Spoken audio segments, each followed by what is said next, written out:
how to fix send media quality on your Signal application. Hi guys, in this video I will show you how to fix send media quality on your Signal application. It's so easy and quick, so let's jump in.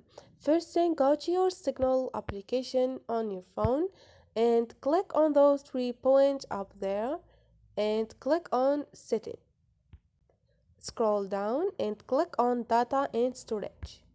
Now you have media quality. Click on send media quality and click on hide. And this is it. You can choose if you want like a standard or hide, whatever you choose on this.